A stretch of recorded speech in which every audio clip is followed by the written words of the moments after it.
Praise the lord. యేసుక్రీస్తు నామమున అందరికీ శుభములు. ఎలా ఉన్నారు ప్రియమైన సహోదర సహోదరీమణులారా?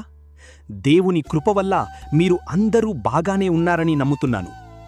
సరే, ఈరోజు మనం దేవుని వాక్యము చూద్దాం రండి. ఈరోజు వాక్యం సామెతలు 27:7. కడుపు నిండినవాడు తేనెపట్టునైనను త్రొక్కివేయును, ఆకలి గొనినవానికి చేదు వస్తువైనను తియ్యగా నుండును. ప్రియులారా, ఈ వాక్యం మన జీవితానికి చాలా లోతైన సత్యాన్ని చెబుతోంది. కడుపు నిండినవాడు తేనెను కూడా త్రొక్కేస్తాడు, కాని ఆకలితో ఉన్నవానికి చేదు కూడా తియ్యగా అనిపిస్తుంది. అంటే మన స్థితి ఎలా ఉంటే మనకు కనిపించే విలువలు, పరిస్థితులు కూడా అలానే మారిపోతాయి. జాగ్రత్త! ఇది కేవలం ఆహారం గురించే కాదు, మన హృదయానికి సంబంధించిన విషయం, అలాగే మన ఆత్మీయ స్థితి విషయం. ప్రియులారా, ఈ రోజుల్లో చాలామంది ఇలా ఉన్నారు. దేవుడు ఇచ్చిన ఆశీర్వాదాలు ఉన్నా సరే, మంచి జీవితం ఉన్నా సరే, వాటి విలువ తెలియదు, అసంతృప్తిగా ఉంటారు.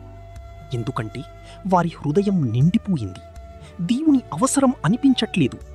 ప్రియులారా, కాని ఎవరికైతే ఆత్మలో ఆకలి ఉంటుందో, ఎవరికైతే దేవుని కోసం తపన ఉంటుందో, వాళ్లకు చిన్న ఆశీర్వాదం కూడా గొప్పగా అనిపిస్తుంది. చిన్న వాక్యం కూడా హృదయాన్ని తాకుతుంది. ప్రియులారా, ఒక్కసారి ఆలోచించండి. మనం దేవుని ఆశీర్వాదాలను తేలికగా తీసుకుంటున్నామా, లేక వాటిని కృతజ్ఞతతో స్వీకరిస్తున్నామా? ప్రియులారా, నిజమైన సమస్య బయట కాదు, మన హృదయంలో ఉంది. హృదయం నిండిపోతే కృతజ్ఞత ఉండదు. హృదయం ఆకలితో ఉంటే ప్రతి చిన్నది కూడా విలువగా కనిపిస్తుంది.